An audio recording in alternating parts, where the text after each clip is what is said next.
الحمد لله الذي هدانا لهذا وما كنا لنهتدي لولا أن هدانا الله والصلاة والسلام على أشرف رسل الله وعلى آله وأصحابه الفائزين برضا الله أما بعد أعوذ بالله من الشيطان الرجيم بسم الله الرحمن الرحيم يا أيها الذين آمنوا لا تتخذوا عدوي وعدوكم أولياء تلقون إليهم بالمودة ബഹുമാന്യരായ സഹോദരങ്ങളെ, സത്യവിശ്വാസികളെ, അല്ലാഹു സുബ്ഹാനഹു വ തആല നമ്മിൽ സംഭവിച്ച എല്ലാ തെറ്റുകുറ്റങ്ങളും പുറത്തു മാപ്പാക്കി തരുമാറാകട്ടെ. ശിഷ്ടജീവിതത്തിൽ അല്ലാഹുവിനെ തഖ്വ ചെയ്ത് ജീവിക്കാനും അവസാനം മുഅ്മിനായി മരിക്കാനും അല്ലാഹു നമ്മെ എല്ലാം അനുഗ്രഹിക്കുമാറാകട്ടെ. ഈ പള്ളിയിൽ അല്ലാഹു നമ്മെ ഒരുമിച്ച് കൂട്ടിയതുപോലെ നാളെ അവന്റെ സ്വർഗീയ ലോകത്തിലും അല്ലാഹു നമ്മയും നമ്മുടെ മാതാപിതാക്കളെയും ബന്ധപ്പെട്ടവരെയും ഒരുമിച്ചുകൂട്ടി അനുഗ്രഹിക്കുമാറാകട്ടെ. രോഗികൾക്ക് അല്ലാഹു പരിപൂർണമായ ശിഫ നസീബാക്കുമാറാകട്ടെ. ലോകത്ത് പ്രയാസപ്പെടുന്ന ഫലസ്തീനുകളടക്കമുള്ള മുഴുവൻ മനുഷ്യർക്കും അല്ലാഹു ആശ്വാസവും സമാധാനവും പ്രദാനിക്കുമാറാകട്ടെ.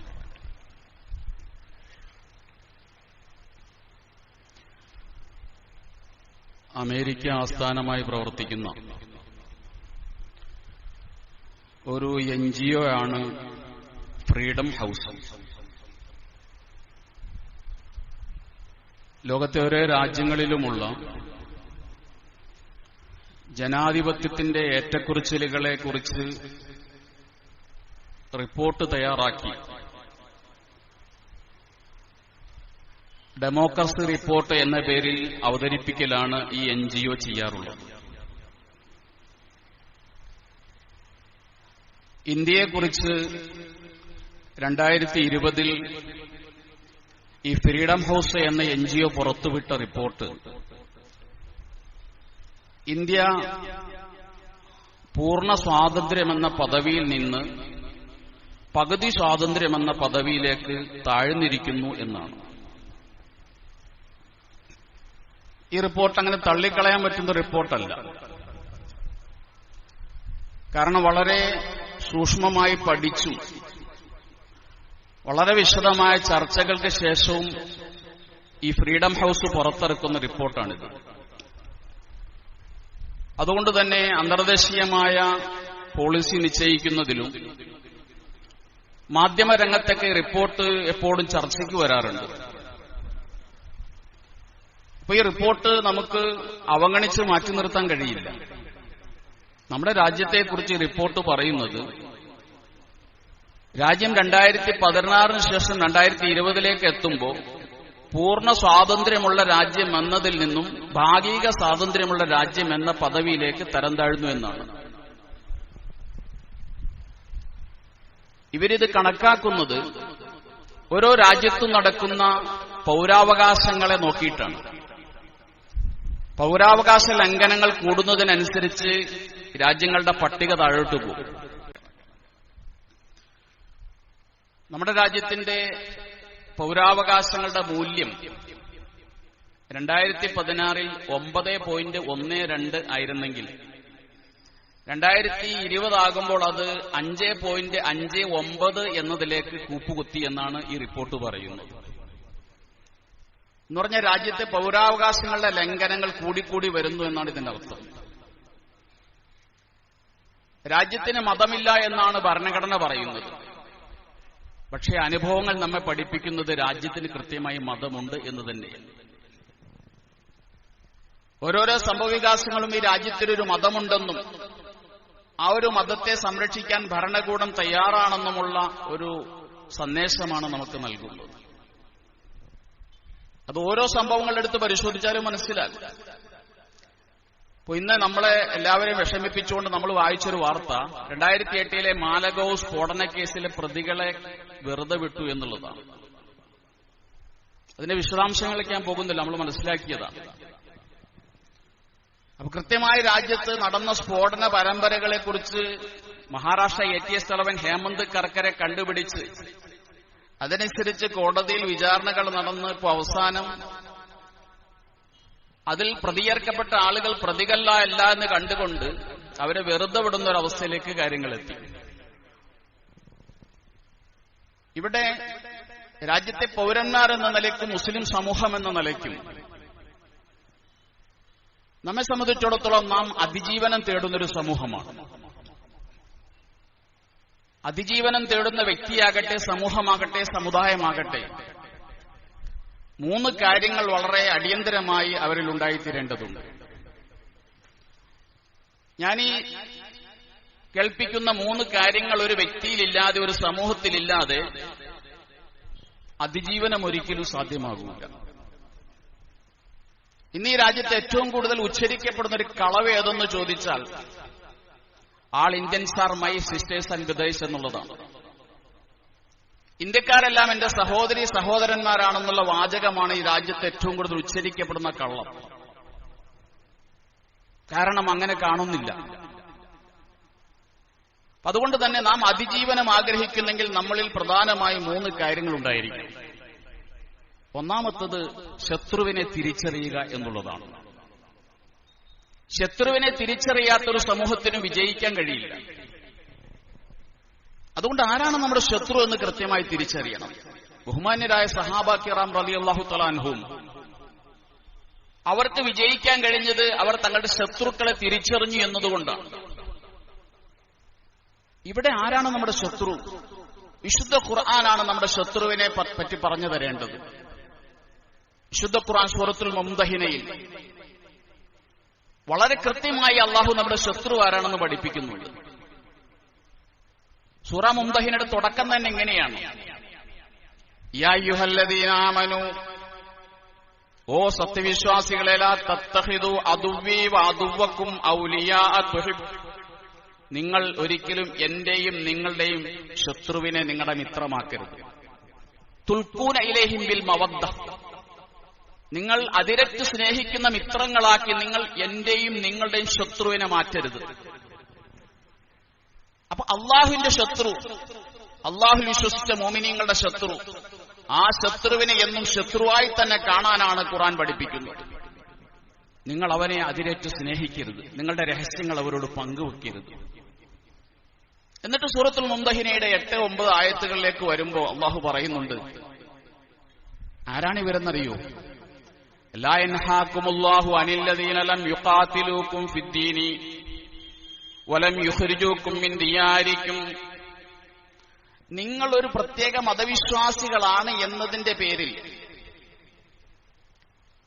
നിങ്ങളോട് ഭ്രഷ്ട് കൽപ്പിക്കാത്തവർ, നിങ്ങളെ ഗർവാപ്പിച്ച് നടത്താൻ ശ്രമിക്കാത്തവർ, നിങ്ങളുടെ പൗരത്വം നിഷേധിക്കാത്തവർ, അവരോട് നിങ്ങൾ നീതി പുലർത്തുന്നതിനോ അവരോട് നന്മ ചെയ്യുന്നതിനോ അള്ളാഹു എതിർക്കുന്നില്ല. പിന്നെ ഇന്നമായി നഹാക്കുമുല്ലാഹു, ആരോട് മൈത്രി ബന്ധം പുലർത്തുന്നതിനെയാണ് അള്ളാഹു എതിർക്കുന്നത്? നിങ്ങളെ അവരുടെ മതത്തിലേക്ക് തിരിച്ചു കൊണ്ടുപോകാൻ ശ്രമിക്കുന്ന ആളുകൾ, നിങ്ങളുടെ പൗരത്വം നിഷേധിച്ച് നിങ്ങളെ വീടുകളിൽ നിന്നും നിങ്ങളുടെ നാട്ടിൽ നിന്നും നിങ്ങളെ പുറത്താക്കാൻ ശ്രമിക്കുന്ന ആളുകൾ, അവരാണ് യഥാർത്ഥത്തിൽ നിങ്ങളുടെ ശത്രുക്കൾ. വ്യക്തമാണല്ലോ ആരാണെന്നുള്ള കാര്യം. ഖുർആൻ നമ്മളോട് സംസാരിക്കണം. നമ്മുടെ ശത്രുവാര് നിങ്ങളുടെ വിശ്വാസത്തെ അംഗീകരിക്കാത്തവർ, നിങ്ങളൊരു പ്രത്യേക മതവിശ്വാസികളായി എന്നതിന്റെ പേരിൽ നിങ്ങളോട് ശത്രുത പുലർത്തുന്നവർ, നിങ്ങൾക്ക് പൗരത്വം വേണ്ട എന്ന് തീരുമാനിക്കുന്നവർ, അവരാരാണോ അവരാണ് നിങ്ങളുടെ ശത്രുക്കൾ. അവരോട് നിങ്ങളുടെ രഹസ്യങ്ങൾ നിങ്ങൾ പങ്കുവെക്കരുത്. ഖുർആൻ അവിടെ വിശദീകരിക്കുന്നുണ്ട്, തക്കം കിട്ടിയാൽ നിങ്ങളെ നാവുകൊണ്ടും കൈകൊണ്ടും ആക്രമിക്കാനാണ് അവർ ശ്രമിക്കുന്നത്. അപ്പൊ നമ്മുടെ ശത്രുവിനെ അള്ളാഹു വിശദീകരിച്ചു തന്നു. ശത്രുവിനെ ശത്രുവായി കാണുക. മിത്രമാരാണ്? മിത്രത്തെയും പറയേണ്ടത് ഖുർആനല്ലേ. ഖുർആൻ പറഞ്ഞു, ആരാണ് നിങ്ങളുടെ മിത്രം? വലതജിദന്ന അഖറബഹും മവദ്ദത്തൻ ലില്ലദീന ആമനൂ അല്ലദീന ഖാലൂ ഇന്നാ നസ്വാറാ. മുഅ്മിനീങ്ങളുടെ ഏറ്റവും വലിയ മിത്രം ഞങ്ങൾ ക്രിസ്ത്യാനികളാണെന്ന് പറഞ്ഞ ആളുകളാണ്. ഖുർആൻ അങ്ങനെയാണ് പരിചയപ്പെടുത്തിയത്. ക്രിസ്ത്യാനികളാണ് വിശ്വാസികളുടെ മിത്രങ്ങൾ. വിശ്വാസികളുടെ വിശ്വാസത്തെ എതിർക്കുകയും അവരുടെ മതത്തെ തള്ളിപ്പറയുകയും അവരെ നാട്ടിൽ നിന്ന് പുറത്താക്കാൻ ശ്രമിക്കുകയും ചെയ്യുന്നവരാണ് നിങ്ങളുടെ ശത്രുക്കൾ.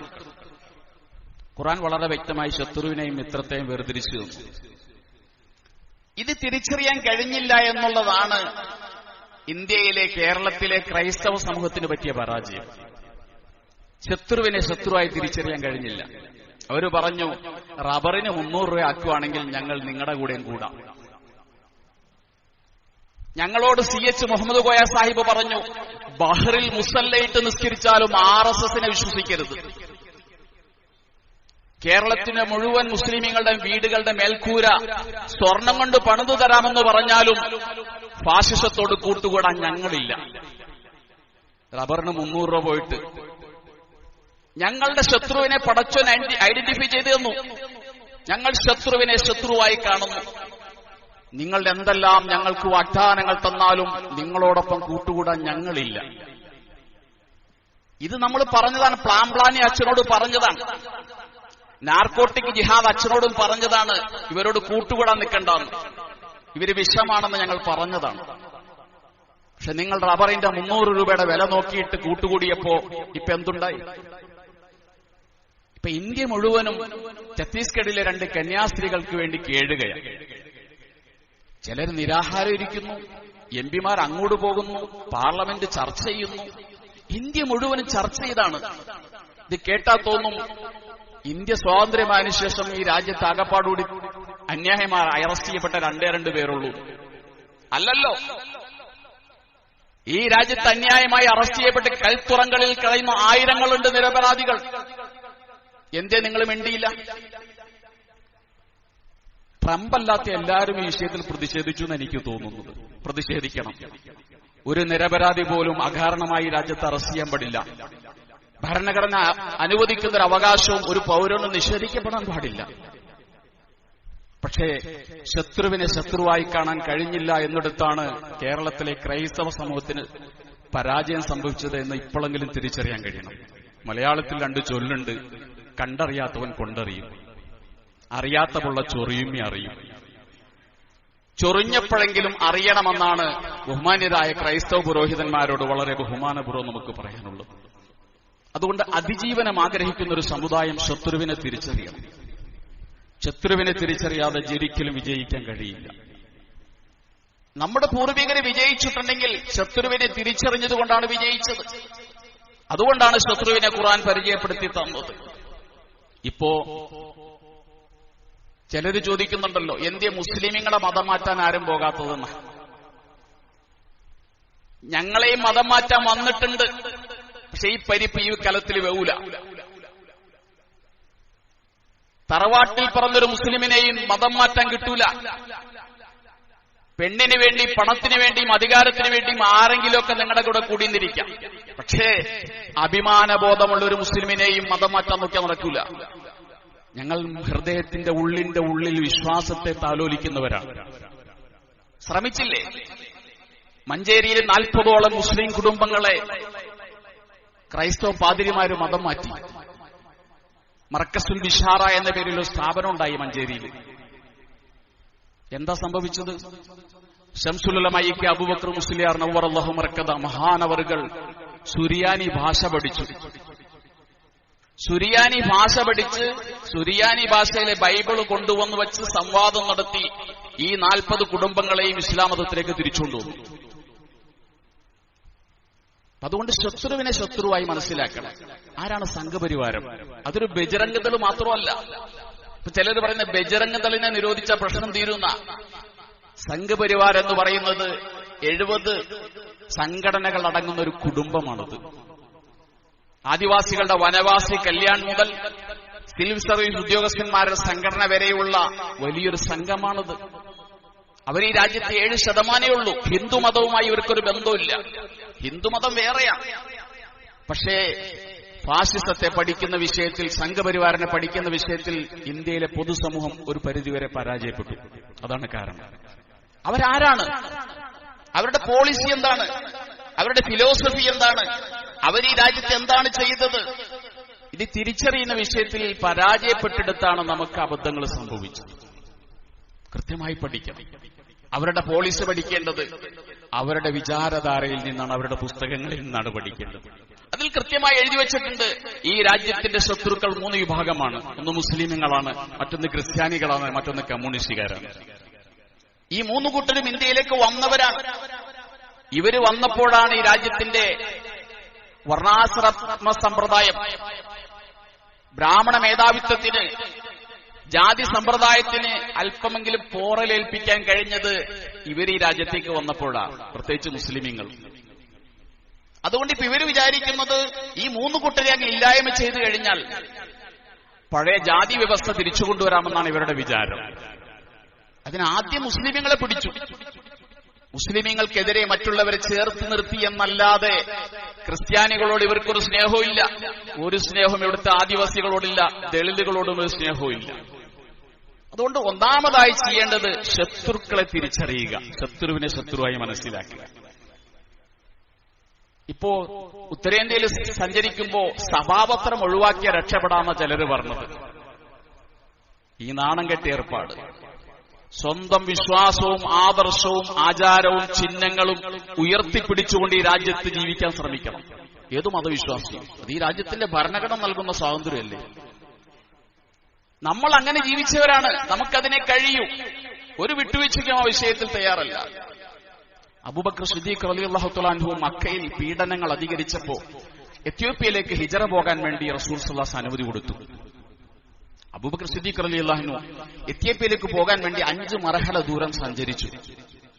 അവിടെ വെച്ച് മക്കയിലെ മതേതരനായിരുന്ന ഖുറൈശി നേതാവായിരുന്ന ഇബ്നു ദഖിന കണ്ടു അബൂബക്കറിനെ. അബൂബക്കർ, നീ എങ്ങോട്ടാ പോകുന്നത്? അബൂബക്കർ പറഞ്ഞു, മക്കയിൽ നിൽക്കാൻ കഴിയില്ല, ഞാൻ ഹിജറ പോകുകയാണ് അബ്സീനയിലേക്ക്. ഇബ്നു ദഖിന പറഞ്ഞു, നിന്നെപ്പോലുള്ള ആളുകൾ ഈ നാട് വിട്ടു പോകരുത്. നീ പരോപകാരിയല്ലേ, ജനോപകാരിയല്ലേ, നിന്നെപ്പോലുള്ള ആളുകൾ ഈ നാട് വിട്ടു പോകരുത്, വരും, ഞാൻ നിനക്ക് അഭയം നൽകാം. അബൂബക്കറിനെ കൂട്ടിക്കൊണ്ട് ഇബ്നു ദഖിന കഅബയുടെ പരിസരത്ത് നിന്ന് ഖുറൈശികളോട് പറഞ്ഞു, അബൂബക്കറിന് ഞാൻ സംരക്ഷണം കൊടുത്തിരിക്കുകയാണ്, ആരും നിങ്ങൾ അബൂബക്കറിനെ ഉപദ്രവിക്കരുത്. ഖുറൈശികൾ പറഞ്ഞു, ഇബ്നു ദഖിന, നീ പറഞ്ഞതുകൊണ്ട് ഞങ്ങൾ അംഗീകരിക്കാം, പക്ഷേ ഒരു ഡിമാൻഡ് ഉണ്ട്. അബൂബക്കറോട് ജീവിച്ചോട്ടെ, അവൻ മുസ്ലിമായി തന്നെ ജീവിച്ചോട്ടെ, പക്ഷേ ഖുർആൻ ഉറക്കി ഓതരുത്, നിസ്കാരത്തിൽ ഖുർആൻ ഉറക്കി ഓതരുത്. ഇത് അംഗീകരിക്കുകയാണെങ്കിൽ ഞങ്ങൾ നിന്റെ സംരക്ഷണം അംഗീകരിക്കാം. അബൂബക്കർ സിദ്ദീഖ് റളിയല്ലാഹുവിനോട് ഇബ്നു ദഖിന വന്ന് പറഞ്ഞപ്പോൾ അബൂബക്കർ റളിയല്ലാഹു പറഞ്ഞ മറുപടി ഉണ്ട്, ഇബ്നു ദഖിന, നീ എന്റെ സുഹൃത്താണ്, പക്ഷേ നിന്റെ സംരക്ഷണം ഇനി എനിക്ക് വേണ്ട. ഖുർആൻ ഉറക്കി ഓതാതിരിക്കാൻ എനിക്ക് കഴിയില്ല. ഞാൻ ഖുർആൻ ഉറക്കി ഓതും, എനിക്ക് അള്ളാഹുവിന്റെ സംരക്ഷണം മതി, നിന്റെ സംരക്ഷണം നീ എടുത്തു മാറ്റിക്കോ എന്ന് പറഞ്ഞ അബൂബക്കർ സിദ്ദീഖിന്റെ അനുയായികളാണ് ഈ സമൂഹത്തിൽ ഇവിടുത്തെ മുസ്ലിമീങ്ങൾ.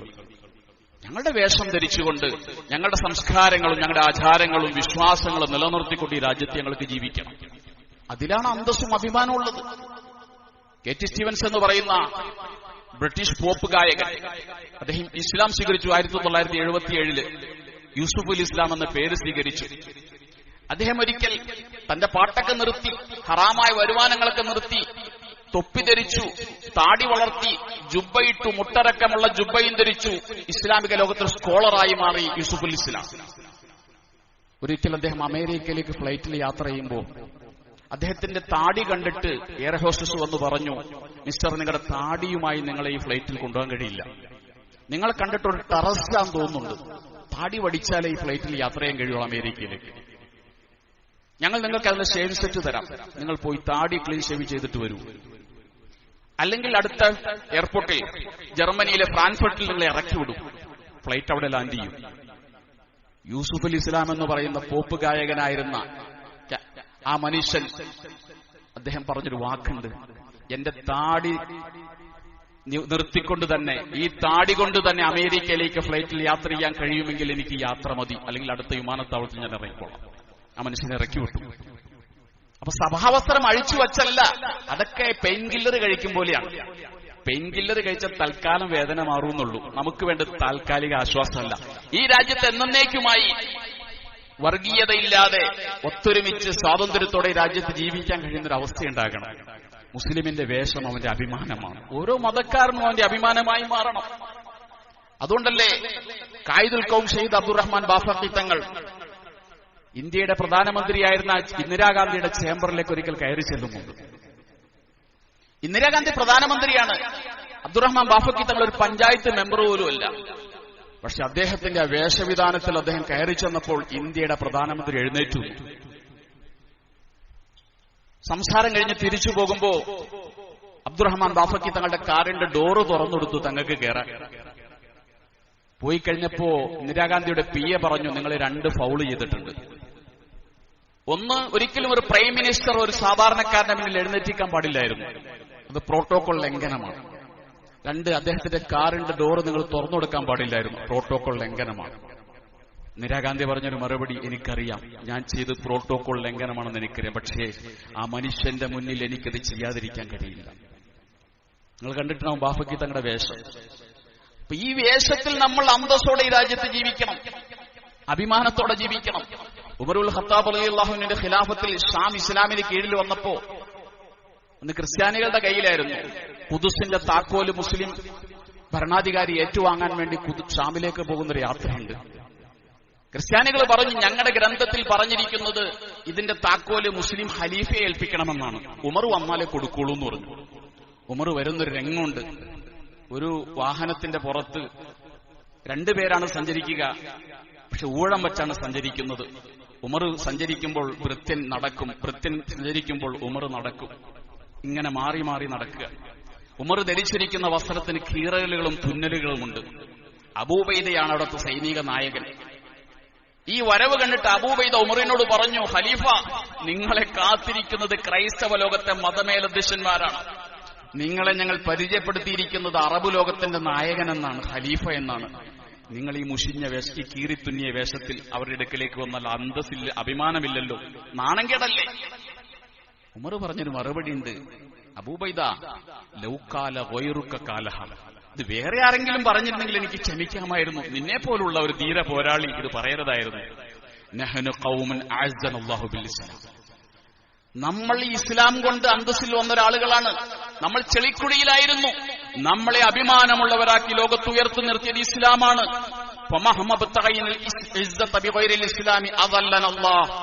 ഇസ്ലാമിനെ മാറ്റിവെച്ചിട്ട് ഇസ്ലാമിന്റെ സംസ്കാരങ്ങളെ, വേഷവിധാനങ്ങളെ, ഇസ്ലാമിന്റെ ആചാരങ്ങളെ, അനുഷ്ഠാനങ്ങളെ മാറ്റിവെച്ചിട്ട് നാം അന്തസ്സിന് വേണ്ടി ശ്രമിച്ചാൽ അവല്ലനല്ലാഹ്, പടച്ചോൻ നമ്മളെ നിന്ദിരാക്കി കളയും. അതുകൊണ്ട് എല്ലാ വേഷവിധാനങ്ങൾ സ്വീകരിച്ചുകൊണ്ട് സ്വാതന്ത്ര്യത്തോടെ ജീവിക്കുക എന്നുള്ളതാണ് നാം ആവശ്യപ്പെടേണ്ടത്. ക്രൈസ്തവ സഹോദരങ്ങളോടും പറയാനുള്ളത്, നിങ്ങൾ സഭാവസ്ത്രം ഊരിവെക്കല്ല വേണ്ടത്, സഭാവസ്ത്രം ധരിച്ചുകൊണ്ട് ഉത്തരേന്ത്യയിലൂടെ നടക്കാനുള്ള സാഹചര്യം ഈ രാജ്യത്ത് സൃഷ്ടിക്കാൻ വേണ്ടി നിങ്ങൾ ശ്രമിക്കണം. അതിന് നിങ്ങൾ 300 രൂപ റബ്ബറിന് വിലയാക്കണം എന്നല്ല പറയേണ്ടത്. ഭരണഘടനയുടെ 25-ാം ആർട്ടിക്കിൾ അനുവദിക്കുന്ന ഒരു സ്വാതന്ത്ര്യമുണ്ട്. ഇഷ്ടമുള്ള മതം വിശ്വസിക്കാനും അത് പ്രചരിപ്പിക്കാനുള്ള സ്വാതന്ത്ര്യമാണത്. ആ സ്വാതന്ത്ര്യം വകവച്ച് തരണമെന്ന് ഭരിക്കുന്നവരോട് പറയാൻ നിങ്ങൾക്ക് ധൈര്യം ഉണ്ടാകും. ഇപ്പോഴല്ലേ നിങ്ങൾ പറഞ്ഞത് ഭരണഘടന പശുതിന്നാണെന്ന്? ഭരണഘടന പശുതിന്നാൻ തുടങ്ങിയിട്ട് കാലത്രയായി. എന്തിപ്പം നിങ്ങൾക്ക് ഇപ്പോഴേ തോന്നിയുള്ളൂ? അതുകൊണ്ട് ഭരണഘടനാനുസൃതമായ ഭരണം രാജ്യത്തുണ്ടായിത്തീരാൻ വേണ്ടി ഇരകൾ ഒരുമിച്ച് നിൽക്കണം. ഇരകളുടെ കൂടെ കൂടുകയും വേട്ടക്കാരന്റെ കൂടെ കൂടുകയും ചെയ്യുന്ന പരിപാടി നിർത്തണം. ഇരകൾ ഒരുമിച്ച് നിൽക്കണം. നമ്മൾ ഈ രാജ്യത്ത് സ്വാതന്ത്ര്യം നിഷേധിക്കപ്പെടുന്നവരാണ്. നമ്മൾ ശത്രുവിനെ തിരിച്ചറിഞ്ഞുകൊണ്ട് ഇരകൾ ഒരുമിച്ച് നിൽക്കാൻ കഴിഞ്ഞാലേ നമുക്ക് അതിജീവനം സാധ്യമാകും. രണ്ടാമത്തെ കാര്യം പ്രതീക്ഷയാണ്. പ്രതീക്ഷയില്ലാത്തൊരു സമൂഹം വിജയിക്കില്ല. നമുക്ക് ശുഭപ്രതീക്ഷ വേണം. എല്ലാം ശരിയാകും, എല്ലാം മാറും, ഈ കാറ്റും കോളും മാറും, നല്ലൊരു അന്തരീക്ഷം വരുമെന്നുള്ള പ്രതീക്ഷ വേണം. ഈ പ്രതീക്ഷയാണ് റസൂൽ സല്ലല്ലാഹു അലൈഹി വസല്ലം കൊടുത്തത്. ഏത് പ്രതിസന്ധി ഘട്ടത്തിലും റസൂൽ സഹാബത്തിന് കൊടുത്തത് പ്രതീക്ഷയുടെ നാളുകളെ കുറിച്ചാണ്. ഖന്തക്കിന് കിടങ്ങ് കുടിക്കുന്ന സമയത്തല്ലേ, പാറ കൊത്തിപ്പൊട്ടിക്കുന്ന സമയത്ത് റസൂൽ പറഞ്ഞത്, പേർഷ്യയുടെ അധികാരം എനിക്ക് കിട്ടും, ഞങ്ങൾക്ക് കിട്ടും. റോമിന്റെ അധികാരം ഞങ്ങൾക്ക് കിട്ടും. യമനിന്റെ വെള്ളക്കൊട്ടാരങ്ങൾ എന്റെ മുന്നിൽ തെളിഞ്ഞു കാണുന്നു എന്ന അന്നത്തെ വലിയ വലിയ സാമ്രാജ്യങ്ങൾ ഇസ്ലാമിന് കീഴിൽ വരുമെന്നുള്ള പ്രതീക്ഷ റസൂൽ സല്ലല്ലാഹു അലൈഹി വസല്ലം കൊടുക്കുകയാണ്. ഹിജ്റയുടെ വേളയിലല്ലേ, മദീനയിലേക്ക് പോകുന്ന സമയത്തല്ലേ സുറാഖയോട് പറഞ്ഞത്, സുറാഖ, നിന്റെ കയ്യിലേക്ക് പേർഷ്യയിലെ രാജാവിന്റെ സ്വർണ്ണവള ഇട്ടു തരുന്നൊരു നാള് വരും. നാള് വന്നു. ഉമർ ഖലീഫയായിരിക്കുമ്പോൾ മദീന പള്ളിയിലേക്ക് പേർഷ്യ ഇസ്ലാമിന് കീഴിൽ വന്നു. കിസ്ര രാജാവിന്റെ സ്വർണ്ണവള അടക്കം മദീന പള്ളിയിൽ കൊണ്ടിട്ടിട്ട് ഉമർ ചോദിക്കുന്നുണ്ട്, അയിന സുറാഖത്ത് ബിൻ മാലിക്, എവിടെയാണ് സുറാഖ? സുറാഖ മുന്നോട്ട് വന്നപ്പോൾ ആ കയ്യിലേക്ക് ആ സ്വർണ്ണവള ഇട്ടുകൊടുത്തിട്ട് പറഞ്ഞു, ഇതാണ് ഹിജ്റയുടെ വേളയിൽ റസൂല് പറഞ്ഞ ആ കാര്യം. ശുഭാപ്തി വിശ്വാസികളായിരിക്കണം. നമ്മൾ തൂഫാൻ നൂഹ് നബി അലൈഹി സ്വലാത്തു വസ്സലാമിന്റെ കാലത്ത് തൂഫാനിനെ അതിജയിച്ച സമൂഹമാണ് നമ്മൾ, നിസ്സാരക്കാരല്ല. ഇബ്രാഹിം നബിയെ കൊല്ലാൻ വേണ്ടി ശ്രമിച്ച നമ്രൂദിന്റെ തീജ്വാലയെ ഊതിക്കെടുത്തിയ സമൂഹമാണ് നമ്മൾ. അബൂജഹൽ എന്ന് പറയുന്ന അക്കാലഘട്ടത്തിലെയും എക്കാലഘട്ടത്തിലെയും ഫിർഔനിനെ കൊന്ന് ആ തല ബദറിലെ ഖലീബ് എന്ന് പറയുന്ന പൊട്ടക്കിണറ്റിലേക്ക് വലിച്ചെറിഞ്ഞ സമൂഹമാണ് നമ്മൾ. കുരിശുയോദ്ധാക്കൾ പരിശുദ്ധമായ ഖുദ്സ് കീഴടക്കിയപ്പോ അവരെ തോൽപ്പിച്ചുകൊണ്ട് ഖുദ്സിനെ വീണ്ടെടുത്ത സമൂഹമാണ് നമ്മൾ. നമ്മൾ നിസ്സാരക്കാരല്ല. താർത്താരികൾ ആക്രമിച്ചു ഇസ്ലാമിക ലോകത്തെ, എല്ലാം നശിപ്പിച്ചു. പക്ഷേ അവിടെ നിന്ന് നമ്മൾ എഴുന്നേറ്റു വന്നു. ഇസ്ലാം ഏഷ്യ മൈനറിലും ഇസ്ലാം യൂറോപ്പിലും ഇസ്ലാം തുർക്കിയിലും ഉസ്മാനിയ ഖിലാഫത്തിലൂടെ വീണ്ടെടുത്തപ്പോൾ ഇന്ത്യയിൽ അന്നുള്ള ഏറ്റവും വലിയ മുഗൾ സാമ്രാജ്യം, ആരാണ് ഈ മുഗൾ സാമ്രാജ്യത്തിന്റെ ഭരണാധികാരികൾ? ചെങ്കിസ്ഖാന്റെ പിൻഗാമികളാണ്. ചെങ്കിസ്ഖാന്റെ പിൻഗാമികളാൽ കെട്ടിപ്പടുക്കപ്പെട്ട ഇന്ത്യയിലെ ശക്തമായ മുഗൾ രാഷ്ട്രം ചെങ്കിസ്ഖാനിൽ നിന്നും ബാബറിലേക്ക് അധികം ദൂരമില്ല. ചെങ്കിസ്ഖാനിൽ നിന്നും ഔറംഗസീബിലേക്ക് അധികം ദൂരമില്ല. നമ്മൾ മനസ്സിലാക്കണം. അതുകൊണ്ട് ശുഭപ്രതീക്ഷയോടുകൂടി നമ്മൾ മുന്നേറുക. വിജയമുറപ്പാണ്, ഒരിക്കലും പരാജയപ്പെടേണ്ടില്ല. മൂന്നാമതായി ഉണ്ടാകേണ്ടത് സമരവീര്യമാണ്, പോരാട്ടവീര്യമാണ്. നമ്മൾ നിസ്സാരക്കാരല്ല, ശക്തരാണ് ഈ സമൂഹം. അതുകൊണ്ട് തന്നെ ഏറ്റവും കൂടുതൽ വിദ്യാഭ്യാസമുള്ള, അതേപോലെ തന്നെ രാഷ്ട്രീയ ബോധമുള്ള, മറ്റുള്ളവരെ സഹായിക്കാനുള്ള സന്നദ്ധ മനസ്സുള്ള ഒരുപാട് യുവാക്കളുള്ളൊരു സമൂഹമാണ് മുസ്ലിമീങ്ങൾ. നമുക്ക് ആ വിഷയത്തിൽ തിന്മയ്ക്കെതിരെ പോരാടാനുള്ള ഒരു ധൈര്യവും ഒരു ശക്തിയുമൊക്കെ തീർച്ചയായിട്ടും നമുക്കുണ്ടാകണം. അതുകൊണ്ട് ഈ 3 കാര്യങ്ങൾ തിരിച്ചറിഞ്ഞാൽ ക്രൈസ്തവ സമൂഹത്തിനും ഇവിടെ രക്ഷപ്പെടാൻ കഴിയും. ഇല്ല, നിങ്ങൾ ഇനിയും നിങ്ങൾ എരവാദം പറയുകയും വേട്ടക്കാരോടൊപ്പം നിൽക്കാനാണ് നിങ്ങൾ തയ്യാറാകുന്നതെങ്കിൽ ഇനിയും നിങ്ങളെ ഈ രീതിയിൽ രാജ്യത്ത് ആക്രമിക്കപ്പെടും. ഇതൊരു തിരിച്ചറിവിന്റെ വേദിയാകട്ടെ, ഒരു സന്ദർഭമാകട്ടെ. ഛത്തീസ്ഗഡിലെ 2 കന്യാസ്ത്രീകളുടെ അറസ്റ്റ് എന്ന് നിങ്ങൾ മനസ്സിലാക്കണമെന്ന് സാന്ദർഭികമായി ഉണർത്തിക്കൊണ്ട് വാഹൃദ് അബത്തി അൽഹംദുലില്ലാഹി.